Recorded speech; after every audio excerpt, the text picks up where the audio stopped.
Olá, programadores de interface profissionais. Nesta aula de CSS, nós vamos estudar sobre as unidades de medidas lineares no CSS. Na aula passada, nós vimos aqui as propriedades que envolvem o nosso Box Model. Nós estudamos ali as propriedades Margin, as propriedades Padding, Border, e todas essas propriedades, vocês viram que a gente utilizou uma medida linear, né?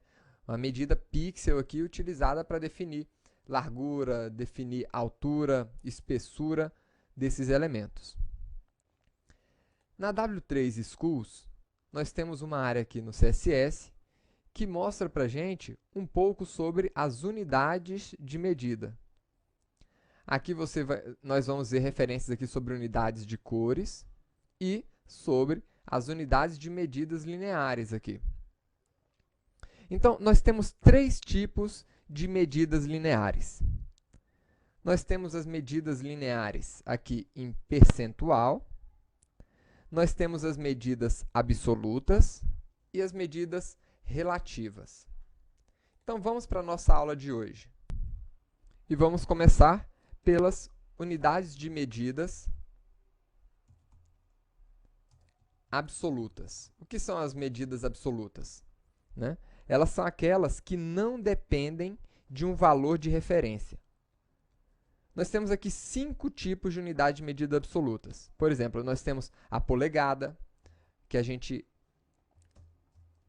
a unidade de medida dela é o in, né? Sempre assim minúsculo. Então, por exemplo, 5 polegadas. Né? Nós temos centímetros, por exemplo, 5 centímetros. Temos o milímetro. Temos a unidade de ponto, que é uma medida tipográfica. Então, por exemplo, 5 pontos, pt. E nós temos o pic, né? Então, 5 pics, que é outra unidade de medida tipográfica. Agora, as unidades, essas unidades de medidas absolutas, elas só devem ser usadas quando a gente conhece com detalhes as características físicas e as configurações de onde a gente vai estar rodando o nosso XHTML. Então, por exemplo, se você conhece especificamente ali as características do navegador e do monitor onde aquele navegador vai estar rodando, perfeito. Né? Mas, se não é o caso, é melhor você utilizar outro tipo de medida. Perfeito? Então, o que acontece? Por conta dessa dificuldade de se definir ali o tamanho, a resolução de um monitor, por exemplo, essas unidades de medidas absolutas, elas são pouco utilizadas. Né? Dessas unidades que eu mostrei para vocês, a única que acaba sendo utilizada aí é a de pontos. Por quê? Por que ela é empregada com mais frequência? Porque ela é uma unidade aqui para mídia de impressão. Então, acaba que ela é a única que é utilizada. Quais são os outros tipos de medida? Nós acabamos de falar, por exemplo, nós temos as medidas relativas. Quem são essas medidas relativas? Né? As medidas relativas, elas são 3. Então, por exemplo, eu poderia citar aqui a medida em EM, né, que é igual ao tamanho de uma outra fonte definida para o mesmo elemento. Então, por exemplo, eu defini uma fonte com 10 pixels. Aí eu posso adotar aquela fonte de referência, né, e falar, eu quero que a minha letra tenha 2 vezes aquela fonte de referência. Ou 1 vez aquela fonte de referência, ou 5 vezes aquela fonte de referência. Né? Nós temos o EX, né, que é a altura, essa medida é igual à altura da letra X em minúsculo. E nós temos aqui o pixel, né, que é uma medida mais rígida. Vamos olhar um pouco mais a fundo aqui o EM e o pixel, que são as duas unidades de medida mais utilizadas aqui no mundo web. A unidade EM, ela é calculada em relação ao tamanho de fonte pré-definido no documento. Então, vamos fazer o seguinte exemplo. Né? Nós temos aqui um documento XHTML, onde eu tenho aqui um título H1, um título H2 e um parágrafo. Eu vou definir aqui no meu CSS um tamanho para o meu título H1. Meu título H1 eu quero que ele tenha aqui um tamanho de fonte, né, de 100 pixels. Tá bom, eu sei que é um tamanho grande, mas é isso mesmo. No H2, eu quero um tamanho de fonte de 30 pixels, ou 20 pixels. Aliás, 100 eu acho que vai ficar muito grande mesmo, né? Vamos diminuir para 60. Vamos ver o resultado aqui. Opa! Então ficou realmente grande o texto ali, né? E esse aqui ficou um pouquinho menor. Agora, o que eu vou fazer? Eu vou falar o seguinte, que tanto para o H1 como para o H2, eu quero definir aqui o tamanho, né, da margem do lado esquerdo de 1 EM. O que isso significa? Vamos ver aqui. Margem left é igual a 1 EM. Isso aqui vai informar o seguinte: a margem do lado esquerdo do texto vai ser do tamanho de uma unidade de medida do texto corrente aqui. Então, por exemplo, se aqui no meu H1 eu adotei o tamanho do texto de 60 pixels, então a margem à esquerda vai ser de 60 pixels. Para o meu H2, a margem à esquerda vai ser de 20 pixels. Apesar de tanto H1 como H2 eu terem marcado os dois como 1 EM, mas essa medida, como a gente viu, é uma medida relativa. E ela está relativa a quê? Ao tamanho do texto deste elemento. Então, vamos ver aqui. Então, está aí. A largura aqui desse elemento H1 ficou muito maior, né? A largura da minha margem esquerda ficou muito maior aqui do que a largura da minha margem esquerda para o elemento H2. Por quê? Porque essa largura aqui estava relativa ao tamanho da fonte do H1. E aqui no H2, aliás, relativa à fonte do H2. E aqui em cima, relativa à fonte do H1. Então, ficou maior.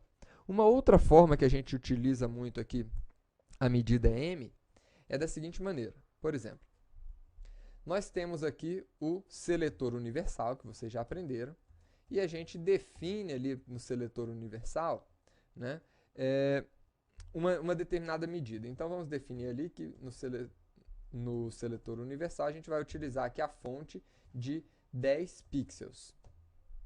Ou seja, todos os elementos da minha página vão ter 10 pixels. Então, tá aí. Né? O que a gente costuma fazer? Uma vez definido aqui o elemento que foi herdado para a fonte que foi herdada para todos os outros elementos através desse seletor universal, a gente pode vir aqui e falar o seguinte: no meu H1, eu quero que ele seja 3 vezes a fonte padrão, né, do documento. E aqui, no H2, eu quero que seja 2 vezes o EM. Vamos ver aqui o resultado. Então, ficou 3 vezes maior do que a fonte, 10 pixels, ou seja, passou para 30 pixels, o tamanho da minha fonte. E aqui no H2, passou a ser 20 pixels. E o texto que estava lá continua sendo 10 pixels, porque eu não sobrescrevi, não utilizei o EM para redefinir ali aquela fonte. Nós podemos, inclusive, utilizar também, né? Vamos fazer o seguinte aqui, eu vou colocar aqui 20 e eu vou colocar aqui agora o meu parágrafo. Né? No meu parágrafo, eu posso adotar fontes, não simplesmente um número inteiro. Eu poderia colocar uma fração, por exemplo, 0,6. Então, eu quero 0,6 do tamanho original. Né? Então, está aí. Ficou um pouquinho maior. Poderia colocar aqui 2, por exemplo, e aqui 1,5 ou 1,3. Enfim, a gente pode estar brincando aí, colocando os valores tanto com números inteiros como fracionados. E a última unidade de medida, que é essa aqui que nós já vimos, é a unidade pixel, né? Ela é calculada em relação à resolução do seu monitor ou do dispositivo que você estiver apresentando o seu XHTML. Mas aí um detalhe, tá, pessoal? O uso do pixel, ele é útil na criação de layouts com dimensões fixas. Então é o caso clássico aqui quando a gente está projetando um portal com 800 pixels de largura, né? E aí eu quero ter uma definição mais fixa ali. Então quando a gente precisa definir em unidade pixel, né? A largura e a altura do meu layout significa que eu estou querendo um controle rígido do layout, com precisão absoluta, tá bom? E existe uma outra forma de medida aqui também. Então vamos lá, eu vou remover aqui o meu seletor universal, vamos voltar aqui e eu vou fazer o seguinte agora. Existe uma terceira medida, que é a medida em porcentagem. Então as porcentagens elas são sempre calculadas em relação a um valor pré-existente, tá? Então, por exemplo, se eu tirar aqui, vamos ver o resultado que nós temos, né? Esse que é o padrão do browser. E vamos colocar aqui font size igual a 400% do valor que ele estava estimado ali para ele. E aqui é igual a 300%. Vamos ver aqui qual a diferença agora. Então ele alterou aqui os meus textos para esse aqui ficar 400% maior, né, do que o valor original dele, e esse segundo aqui 300% maior. Nós poderíamos também, né, colocar aqui 50%, né, 20% para ficar menor também. Então tá aí, ficou ainda menor do que o texto original. Então essas são as 3 medidas que nós temos aqui no nosso CSS. As medidas absolutas, as relativas e as percentuais. Até a próxima aula, pessoal!